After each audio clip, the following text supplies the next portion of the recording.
بسم الله الرحمن الرحيم. سيداتي سادتي، أسعد الله أوقاتكم وأهلا وسهلا بكم في هذا اللقاء الأسبوعي المتجدد مساء كل يوم جمعة بإذن الله.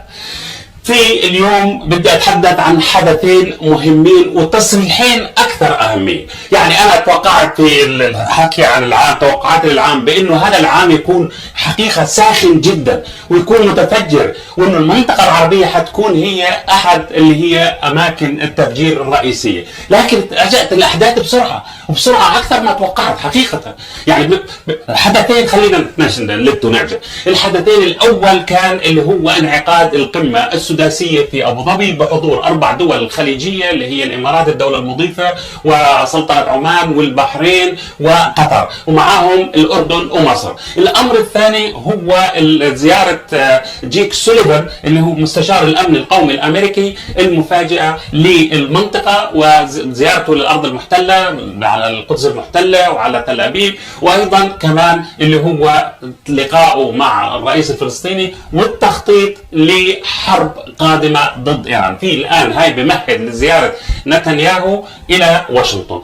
فالتصريحين الخطيرين اللي بدي أحكي عنهم، واحد الأول كان اللي هو محمد الجدعان وزير المالية السعودية، وقال فيها ما فيش مساعدات مجانية وإحنا كنا نقدم فلوس بدون أي شروط. الآن لا، اتغيرت الصورة. التصريح الثاني كان أيضا لوزير الخارجية السعودي اللي هو فيصل بن فرحان لما التقى اللي هو جيك سوليفان، وقال بالحرف الواحد انه لن يكون هناك امن واستقرار في المنطقه الا باقامه الدوله الفلسطينيه وحفظ كرامه واللي هي يعني نفسيه الشعب الفلسطيني وطموحاته في هاي الدوله. هاي الاشياء الاربعه. طيب نبدا بالاول بالحدث، القمه السداسيه التشاوريه المصغره اللي انعقدت يوم الاربعاء في ابو ظبي. ليش انعقدت؟ في الاول راحوا في قمه ثلاثيه انعقدت في القاهره، حضرها اللي هو الرئيس المصري عبد الفتاح السيسي والرئيس الفلسطيني محمود عباس، وطبعا العاهل الاردني الملك عبد الله الثاني. هذه كانت فجاه قمه طارئه في يوم ترتبت، وكمان القمة السداسية في يوم ترتبت. طب ليش هالعجالة هاي؟ ليه؟ في أمر خطير جدا. الأمر الخطير جدا هو أنه مصر على حافة الانهيار الاقتصادي، الأردن أيضا على حافة انهيار اقتصادي، والسلطة الفلسطينية أبدا مفلسة على الآخر ومش دافعة رواتب. يعني بمعنى جايين بدهم يشوفوا حالهم، أولا يبكوا حالهم، صارت القاهرة حائط مبكى، ويبكوا على كتاب بعض ويتبادلوا الهموم والمشاكل. توصلوا لاتفاق أنه لا، ما إلنا لدول الخليج. فراح الملك عبد الله الثاني بحكم علاقاته الجيدة مع الشيخ محمد بن زايد، طار على أبو ظبي. ثاني يوم دعا اللي هو الشيخ محمد بن زايد لقمة اللي هي السداسية. هاي ايش المسألة؟ اقتصاد، إلها علاقة بالمساعدات، إلها علاقة بالمنح. طيب مين غاب عن هالقمة؟ وكان هذا غياب لافت جدا وله معاني كثيرة، اللي هو الأمير محمد بن سلمان اللي هو يعني الحاكم الفعلي للمملكة العربية السعودية ولي عهدها. والأمر الثاني الكويت. يعني غريب، طب الكويت يعني طول عمرها مع مصر، ليش الكويت غابت؟ يعني حتى لا اللي هو الشيخ اللي هو الامير يعني نواف الاحمد، ولا ولي عهده اللي هو الشيخ مشعل الاحمد، كلهم اثنين غابوا. طب ليش هالغياب؟ وليش غابت المملكه العربيه السعوديه؟ في عده تفسيرات. اولا خلينا قبل ما نمشي اكثر بالازمات الاقتصاديه وايش صار، في عدة أمور. بقول في تفسير بقول والله إنه يعني العلاقات الإماراتية السعودية متوترة، إنه الأمير محمد بن سلمان ماخذ على خاطره. ليش؟ اللي هو صديقه وبين قوسين الشيخ محمد بن زايد ما راح وحضر القمم الثلاث اللي دعت إليها السعودية ومحمد بن سلمان لما أجى الرئيس الصيني، وكانت هاي القمم على درجة كبيرة من الأهمية.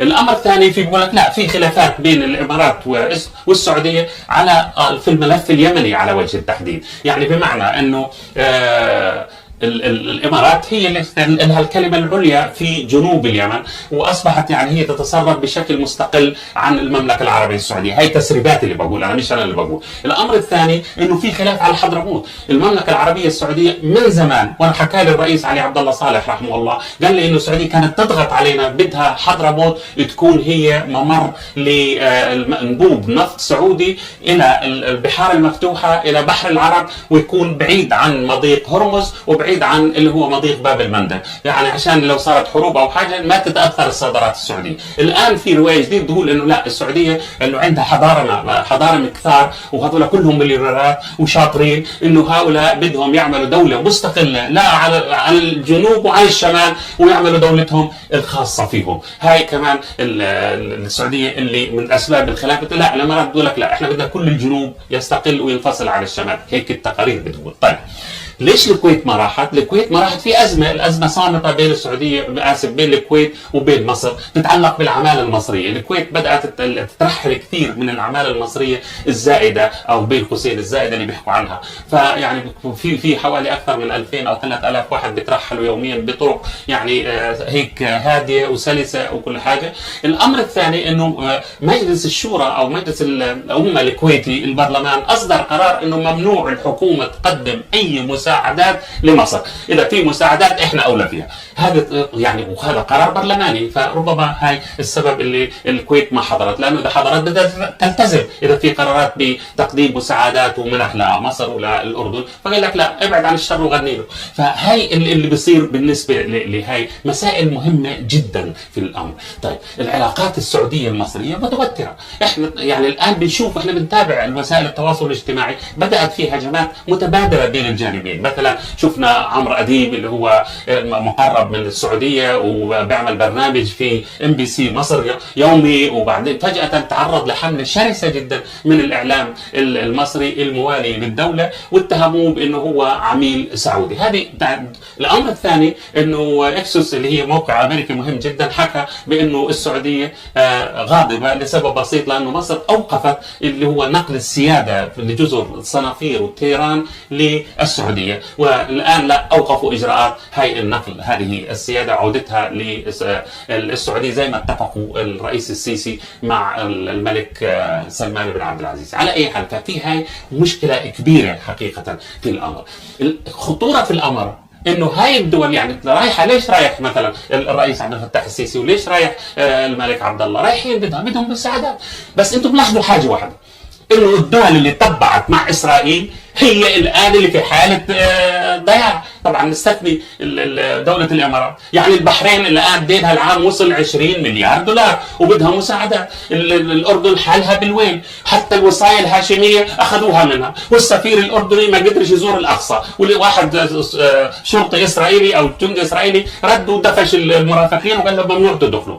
طيب كمان مصر الجنيه وصل يعني 32 جنيه مقابل الدولار، كمان الاستثمارات هربت، والصندوق النقد الدولي نشف ريق المصريين على 3 دولارات. 3 دولارات كان يعني بيناتس بالنسبه، يعني افراطه بالنسبه للخليجيين، يعني فقالوا لهم لازم توقفوا تدخل الجيش في الاقتصاد، وتلغوا تعطوا تخففوا من الشركات العسكريه اللي هي التابعه للجيش من انها تاخذ عطاءات واشياء زي هذه، وطلبوا منهم ايضا تعويم الجنيه المصري. ما هو الجنيه المصري خربان بيته، صار لاول مره في التاريخ 32 جنيه مقابل الدولار، فوضع صعب جدا في مصر. من وين بدها تجيب مصر؟ كمان صندوق النقد الدولي قال انه لازم دول الخليج تعطي مصر الان اللي هو 14 مليار دولار حتى تسدد اللي هو اقساط الديون، يعني خدمات الدين. مصر عندها 162 مليار دولار ديون عامه، فالوضع صعب جدا. الاردن الدين العام في الاردن اكثر من 50 مليار دولار، يعني تعدى حاجز ال 50 مليار دولار، وما في عندها الاردن شيء. طب ليش هاي الدول؟ طب ما الاردن وقعت اتفاق سلام مع اسرائيل، وانه على اساس انه حيجي الخير وحيجي العز. مصر وقعت اتفاقيات كان ديفيد مع اسرائيل، وعشان يجي العز ويجي الخير. اكبر خطر ارتكبوه العرب هو التخلي عن القضيه الفلسطينيه، التخلي عن عروبتهم. اسرائيل قسمت العرب وامريكا قسمت العرب، سيبوكم